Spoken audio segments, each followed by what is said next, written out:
तो unit number 1 हमारा है कॉन्सेप्ट ऑफ न्यूट्रिशन। इसके अंतर्गत, इस यूनिट के अंतर्गत आप अगर जैसे देखें ऑब्जेक्टिव्स जो हैं, हम इन शब्दों से परिचित होंगे। फूड किसको कहते हैं, न्यूट्रिएंट क्या है और न्यूट्रिशन से क्या तात्पर्य है, खाने के फंक्शंस, फूड के फंक्शंस क्या हैं। हम खाते तो हैं जिंदा रहने के लिए, पर इसके अलावा भी क्या कोई फूड हमारे फंक्शंस करता है।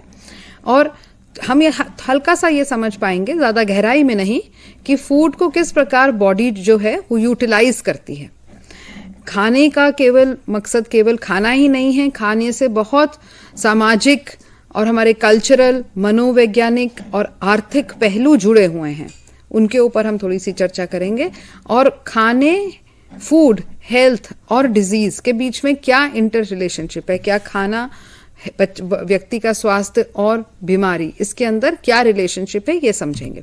तो बहुत कुछ कई बातें हैं जो हमें पता ही हैं इस कोर्स के तहत, परंतु उनको हम और एक वैज्ञानिक ढंग से पढ़ेंगे इस कोर्स के अंतर्गत। और कई हम लोगों की अपनी थोड़ी धारणाएं होती हैं जो शायद पूरी तरह खरी नहीं उतरती हैं खाने से संबंधित, या छोटे बच्चों को खाना खिलाने से संबंधित, तो उन पे भी जहां तक संभव हो सकेगा हम चर्चा करेंगे। तो पहले तो देखें कि फूड की क्या परिभाषा है, खाने की क्या किसी भी खाद्य पदार्थ की क्या परिभाषा है।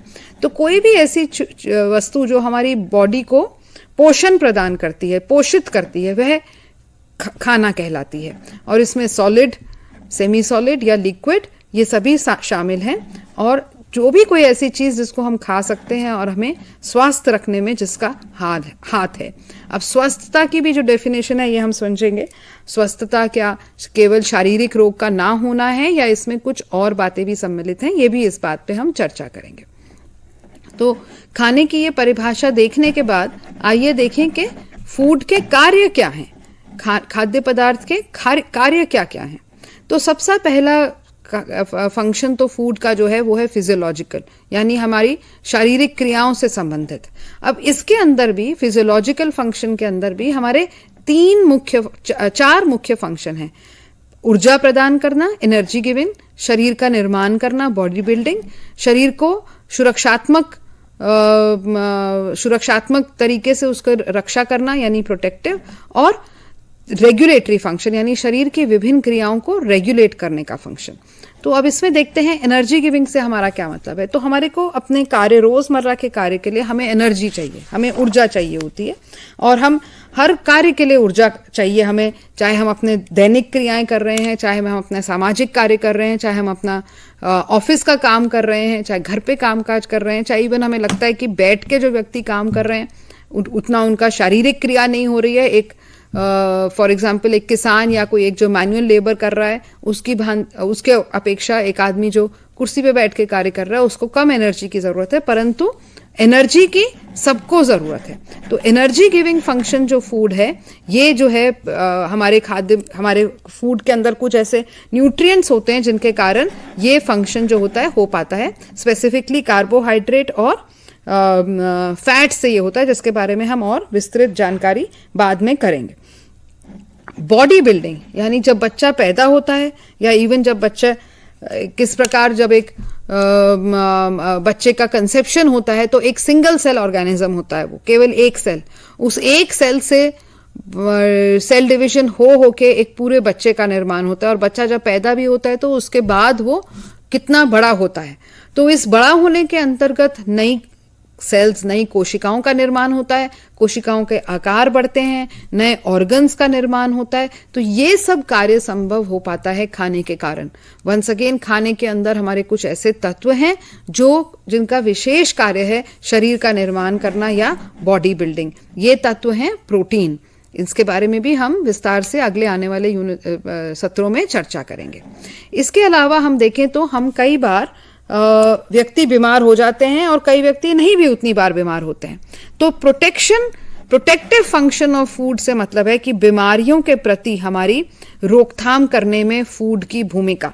यानी जब इन्फेक्शन हो जाए, दो लोगों को इन्फेक्शन होता है और कोई एक व्यक्ति उसके प्रति ज्यादा उसका शरीर खराब हो जाता है और कई का नहीं होता है, तो इसमें भी फूड का एक बड़ा रोल है कि किस प्रकार का खाना खाया जा रहा है। वो इस पे डिपेंड करेगा कि प्रोटेक्टिव फंक्शन प्रोटेक्टिव फंक्शन उसका खाए जाने वाला फूड प्रदान कर रहा है या नहीं। साथ ही में जो हमारा दूसरा फंक्शन है वह है रेगुलेटरी फंक्शन, यानी हमारे शरीर में कई क्रियाएं चल रही हैं।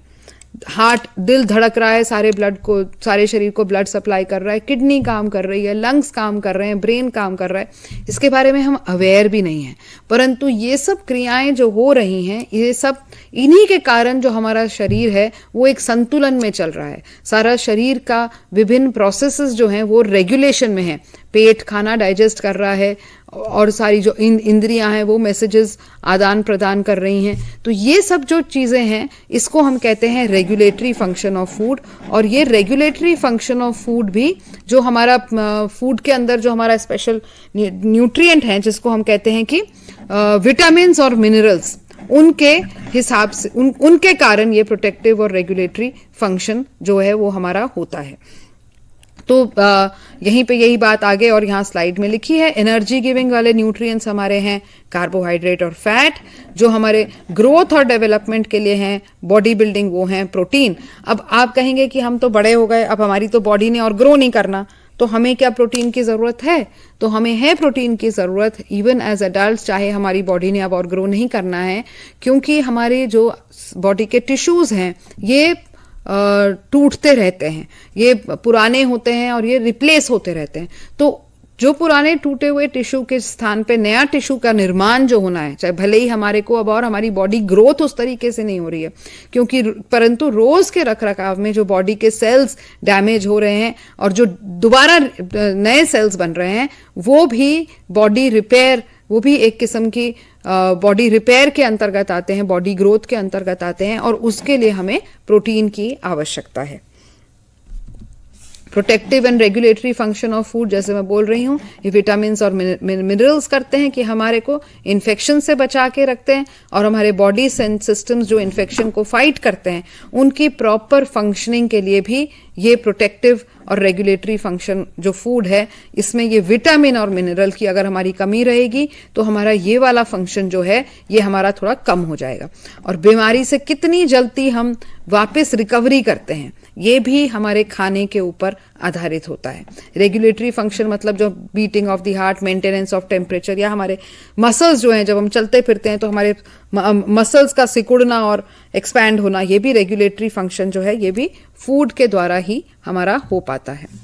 तो ये तो हमारा था, हमने यहाँ पहले पिछली स्लाइड में अगर एक बार नजर डालें दोबारा, तो हमने ये बात करी थी फंक्शंस ऑफ फूड में हमारा पहला फंक्शन था फिजियोलॉजिकल फंक्शन। फिजियोलॉजिकल फंक्शन के तहत हमारे ये 4 फंक्शन थे, और अब हम बात कर रहे हैं एक और फंक्शन ऑफ फूड, यानी सोशल फंक्शन ऑफ फूड।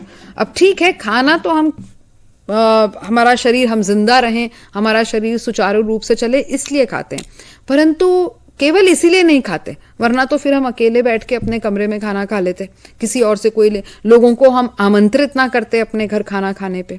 या हमें अगर कोई किसी का कुछ सेलिब्रेट करना हो, जन्मदिन या किसी का शादी या इवन कि किसी का बर्थ या अन्नप्राशन, ये सब हमारी जो सेरेमनीज हैं इसमें फूड का गहरा रोल है। तो यानी फूड केवल एक जिंदा रहने के लिए ही, फिजियोलॉजी, बॉडी को चलाने के लिए ही हम नहीं कर रहे हैं, फूड हमारे को समाज में एक दूसरे से बांधता है। तो यानी फूड जो है ये बहुत बड़ा एक सोशल फंक्शन सर्व कर रहा है। हम कोई खुशी के मौके पे है तब भी हमारा फूड का सिलसिला रहता है, और अनफॉर्चुनेटली अगर दुख का मौका हो तब भी हमारा फूड का सिलसिला रहता है। भले ही चाहे हम तब उतना बहुत बढ़िया तरीके से वो ना करें, बिल्कुल बेसिक करें, परंतु हमारे जीवन के हर आयाम के साथ फूड जो है वो जुड़ा हुआ है। तो इसको समझना इसलिए जरूरी है कि हमें हम किस प्रकार से बच्चे को खाना पिलाना, केवल यही नहीं है कि हमने बच्चे को खाना बहुत न्यूट्रिशियस पैक करके दे दिया, अब उसके साथ हमने किस प्रकार से भावात्मक रूप से बच्चे के साथ जुड़ के वो हुआ। एक है कि आपने बहुत अच्छी थाली बच्चे को दे दी खाने से भर के, परंतु अब बच्चा अकेला बैठा है खा रहा है, या उसका जो बड़े अनमने ढंग से उसे सर्व किया गया है, या जो भी उसे खाना परोस रहा है उसका बहुत ज्यादा इंटरेस्ट नहीं था, एक कार्य समझ के बच्चे को खाना हमने सर्व किया है। तो वहां पे उसका जो पूरा एक प्रोसेस, वो जो पूरा एटमॉस्फेयर क्रिएट होता है वो एक अलग है। और बनिस्बत ये कि जब हम एक जुड़ाव के साथ, एक इंटरेस्ट के साथ बच्चे को कुछ खाना खाने को देते हैं। तो सोशल फंक्शन ऑफ फूड में हम ये देखते हैं कि हम एक दूसरे के साथ मिलके जब हम खाना खाते हैं, जब मैं आपके घर आऊं या आप मेरे घर आए और हम मिलके खाना खाएं, तो यानी उसमें हम एक सोशल एक्सेप्टेंस की बात दिखा रहे हैं कि हम एक दूसरे से मान्यता, हम एक दूसरे को पसंद हैं या हम एक दूसरे को एक्सेप्ट करते हैं या हम एक दूसरे की कंपनी पसंद है। उसमें जैसे हम कहते हैं कि खाने का और डबल मजा आ गया, जिसका हमारे स्वास्थ्य के ऊपर और अलग से प्रभाव रहता है। ये मैं बोल ही चुकी हूँ, फेस्टिवल्स पे हम एक विशेष तरीके से खाना बनाते हैं और रिलीजन के आधार पे भी हमारे प्रत्येक रिलीजन में फूड का रोल है। कौन से फूड खाने हैं, किस समय कौन से नहीं खाने, किस टाइम पे खाने हैं, फ्रूट, स्वीट्स, इन सब चीज़ों को हम मंदिर में या मस्जिद में या अलग अलग रिलीजन में अलग अलग तरीके से रिलीजियस फेस्टिवल्स के दौरान भी हम यूज करते हैं। तीसरा फंक्शन अगर हम फूड का देखें तो एक साइकोलॉजिकल फंक्शन फूड जो है ये सर्व करता है। तो किस प्रकार से कि फूड हमें एक भावात्मक रूप से एक परिपूर्ण होने की भावना का एहसास दिलाता है। फॉर एग्जाम्पल, अगर एक माँ या कोई भी और पिता या कोई भी घर में जो और काम कर रहा है बच्चे को खूब स्नेह से खाना बना के दिखाती है, तो खिलाती है, तो उसका भी एक जो बच्चा व्यक्ति खाना बना रहा है उसका भी एक उसको सेंस ऑफ सेटिस्फैक्शन मिलती है, और जिसको खाना परोसा जा रहा है इतने प्रेम से, इतने प्यार से, उसका भी उस खाना खाने के प्रति जो अभिवृत्ति होती है वो बहुत ही पॉजिटिव होती है, और उस पॉजिटिव एटमॉस्फेयर में बनाया गया और खाया गया खाने का एक अलग ही प्रभाव होता है।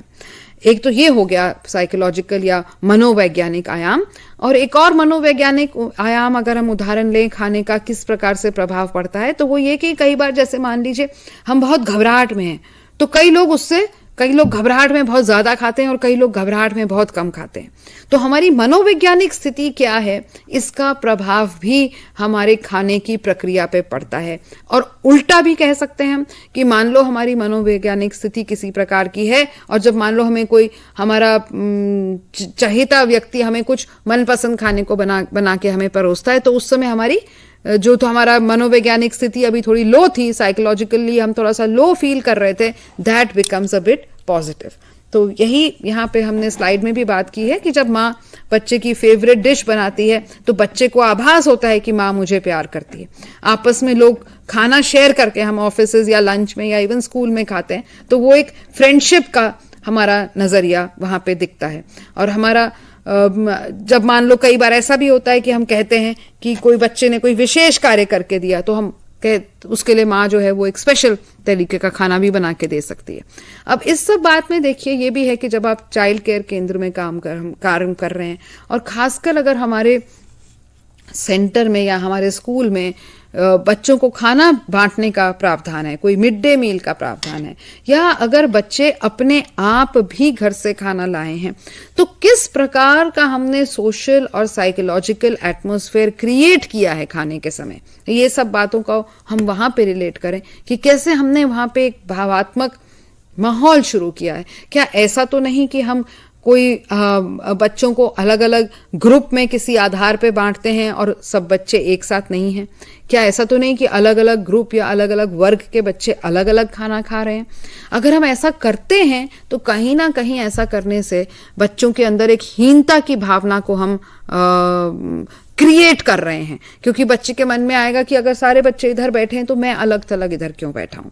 तो हम ये देखें कि जब हम खाने की व्यवस्था अगर हम उसके इंचार्ज हैं और हमारे केंद्र में ये हो रही है या हम कहीं और भी देख रहे हैं, तो हम ये देखें कि खाना जो है वो सामाजिक रूप से किसी भी प्रकार का भेदभाव का कारण नहीं हो जाना चाहिए, उल्टा एक जुड़ाव का कारण होना चाहिए। शाला पूर्व केंद्र में खाने का समय वो समय होना चाहिए जब हर बच्चे अपने आपस में फ्रीली इंटरैक्ट कर रहे हैं, एक दूसरे से बात कर रहे हैं, किसी कोई अपने लंच बॉक्सेस लाए हैं तो टीचर उसको शेयरिंग अगर है तो वो भी प्रोत्साहित कर सकती है, सब अपने खाने के बारे में बताएं कि मैं आज क्या खाना लाया हूं, किस प्रकार का खाना है, या खाना जो हम खा रहे हैं इसका कैसा हमें लग रहा है। तो इससे सभी का जो चाइल्ड केयर सेंटर है उसमें एक बहुत बड़ा जुड़ाव के तरीके से ये काम करता है।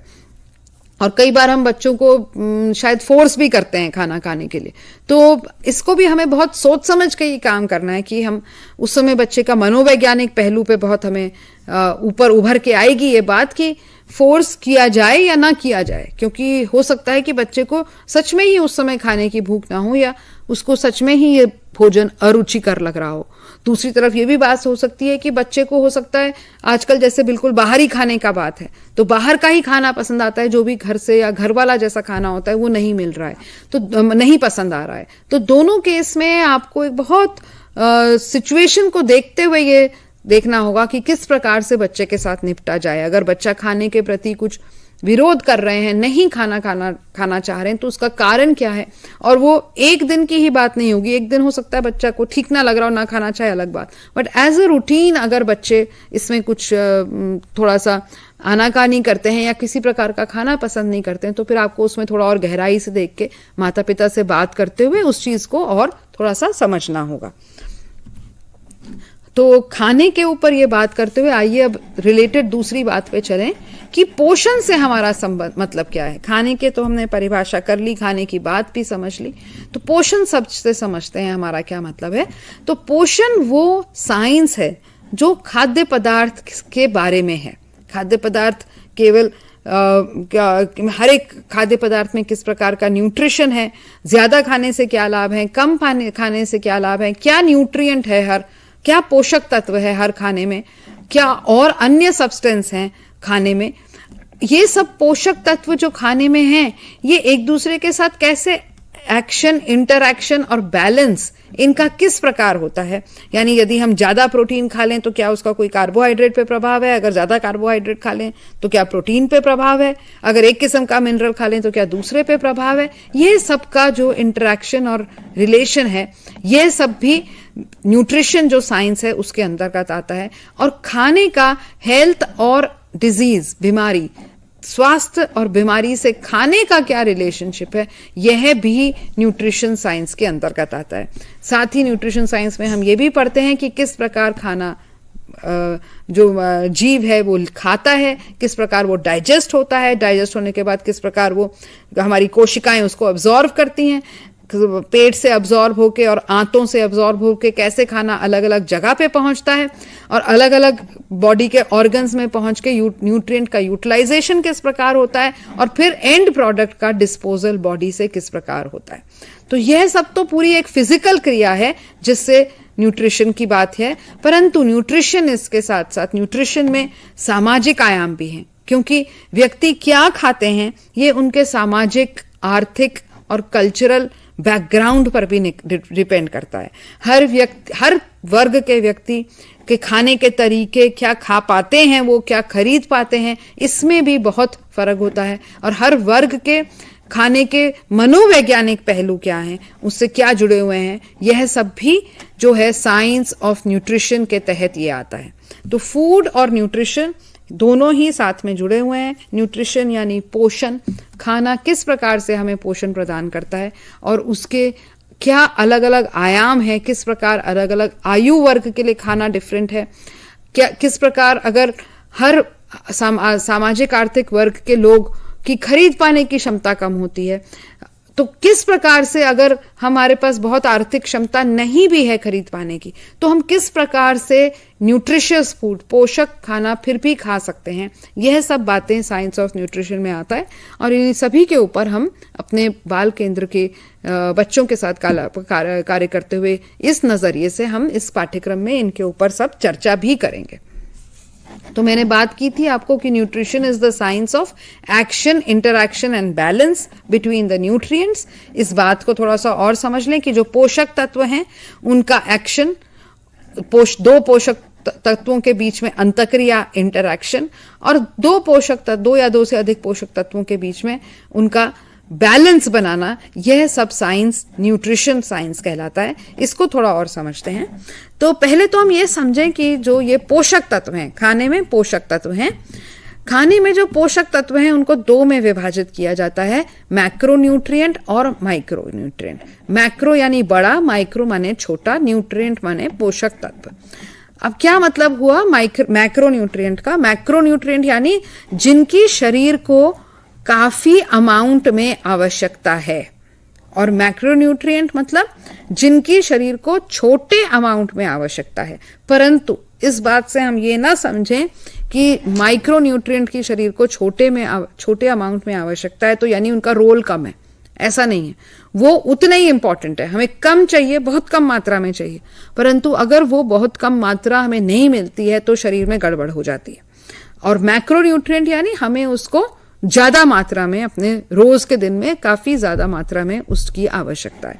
तो अब दोबारा इसको हम देखें कौन से हैं हमारे यहाँ पे मैक्रो न्यूट्रिएंट। हमारे मैक्रो न्यूट्रिएंट हैं carbohydrate, fat, protein and water. तो अब आपको अगर अभी पिछली स्लाइड याद होगा तो हमने बात की थी कि कार्बोहाइड्रेट और फैट जो है एनर्जी गिविंग है और प्रोटीन्स जो है बॉडी बिल्डिंग है। तो यानी एनर्जी गिविंग और बॉडी बिल्डिंग जो हमारे फूड्स हैं, जो भी ये प्रदान करते हैं जो फूड, उनको हमें ज्यादा क्वांटिटी में खाना है। साथ में क्योंकि पानी का बहुत महत्व है डाइजेशन वगैरह या हर प्रकार की फूड की किसी भी क्रिया में, तो पानी को भी एक मैक्रो न्यूट्रिएंट का दर्जा दिया गया है। It is as important as any other nutrient because it is a part and part. हमारी 70% हमारी बॉडी जो है पानी और फ्लूइड से बनी है, इसलिए पानी की इतनी महत्ता है। मैक्रो न्यूट्रिएंट जो है हमें छोटे अमाउंट में चाहिए और ये हैं जो विटामिन और मिनरल हैं। अगर हम दोबारा से अपनी पिछली स्लाइड याद करें तो हमें ध्यान रहेगा कि विटामिन और मिनरल हमारे प्रोटेक्टिव और रेगुलेटरी फंक्शन को फुलफिल कर रहे थे। तो फॉर एग्जाम्पल अब इसी के थ्रू हम ये समझते हैं एक्शन इंटरएक्शन बैलेंस, एक एग्जाम्पल के थ्रू। फॉर एग्जाम्पल कैल्शियम जो है वो हमें चाहिए शरीर में, ये मिनरल है कैल्शियम, हमें कैल्शियम चाहिए स्ट्रॉन्ग बोन और टीथ बनाने के लिए। तो यह तो यानी कि हमारी जो हड्डियां और दांत, यह तो हुआ इसका एक्शन। परंतु कैल्शियम केवल अकेले नहीं बोन्स और टीथ बनाता है, उसको साथ साथ फास्फोरस मिनरल की भी आवश्यकता है। तो ये यानी जब दोनों कैल्शियम और फास्फोरस इकट्ठा होंगे तब हमारा ग्रोथ नॉर्मल, बोन्स और टीथ का नॉर्मल होगा। यानी ये इनका इंटरेक्शन दिखा रहा है। केवल इंटरेक्शन ही काफी नहीं है, हमें बैलेंस चाहिए। यानी क्या हो जाता है, अगर हम बहुत ज्यादा मात्रा में फास्फोरस ले रहे हैं तो जो कैल्शियम है हमारी बॉडी में उसका यूटिलाइजेशन उतना नहीं हो पाएगा, चाहे हम ग्रहण करेंगे भी तो उसका इतना हमारा इनफ, हमने खाया भी होगा तो बॉडी उसको यूज नहीं कर पाएगी। यानी एक इम्बैलेंस हो जाएगा बिटवीन कैल्शियम एंड फास्फोरस, और जो हमारे बोन्स और टीथ हैं जिस भांति बनने चाहिए थे, बढ़ने चाहिए थे बच्चे के, वो उस प्रकार से नहीं हो पाएंगे। तो यानी एक्शन, इंटरएक्शन और बैलेंस सभी हमारे न्यूट्रिएंट कैटेगरीज के लिए बहुत इंपॉर्टेंट है। कई बार एक न्यूट्रिएंट का होना या ना होना शरीर में दूसरा जो न्यूट्रिएंट हमारे शरीर में है उसके यूटिलाइजेशन, उसकी अब्जॉर्प्शन को बहुत प्रभावित करता है और हमारे स्वास्थ्य के स्तर को प्रभावित करता है। इसलिए हमें बैलेंस में खाना खाना है।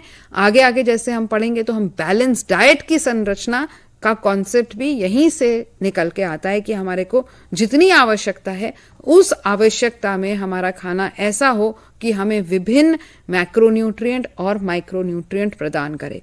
जैसे जैसे कोर्स में आगे चलेंगे हम ब्लॉक 3, 4, 3 और 4 जो हैं विशेषकर से इसी चीज के ऊपर आधारित हैं। तो अब थोड़ा सा ये तो हमने फिजियोलॉजिकल एस्पेक्ट ऑफ न्यूट्रिशन देख लिया। अब हम ये देख रहे हैं socio cultural, psychological and economic aspects of nutrition में हम देखते हैं। तो हर किसी के सोशल, कल्चरल और रिलीजियस कॉन्टेक्स्ट में फूड का अपना एक महत्व है। यहाँ पे केवल एक मेरे पास वैदिक ट्रेडिशन से एग्जाम्पल है, परंतु हर अपनी अलग ट्रेडिशन में, क्रिश्चियन ट्रेडिशन में, इस्लामिक ट्रेडिशन में हर एक का अपना अलग अलग यहाँ पे इम्पोर्टेंस है फूड की। वैदिक ट्रेडिशन में सात्विक, राजस्विक और तामसिक फूड में डिवाइड किया गया है, परंतु किसी दूसरे कॉन्टेक्स्ट में आवश्यक नहीं है कि ये सारी कैटेगराइजेशन हो, वो दूसरी कैटेगराइजेशन हो सकती है। तो हम यही कह रहे हैं कि जो एक कम्युनिटी को शायद फूड जो एक्सेप्टेबल है, हो सकता है दूसरी कम्युनिटी को वो फूड एक्सेप्टेबल ना हो। तो इसके ऊपर हम कोई बहुत अपनी रिजिड धारणाएं ना बनाएं। हमें यह देखना होगा जब हम काम कर रहे हैं, अगर बच्चा मान लो कई बार हमारे सेंटर में हमने कोई प्रकार का खाना परोसा वो नहीं खा रहा है, तो इट इज पॉसिबल कि उस खाने के प्रति उसके परिवार या उसके कम्युनिटी या उसके रिलीजन में कोई ऐसी धारणाएं हों जिसके कारण वो नहीं खाना खाना चाह रहा है। तो इसमें अब हमें अपनी नहीं थोपनी है, बहुत क्लियरली हमें यह समझना है कि ये दूसरे व्यक्ति की चॉइस है, उस व्यक्ति के खाने पीने की चॉइस को हमें रिस्पेक्ट करना है और अपना चीज उसके ऊपर नहीं थोपनी है।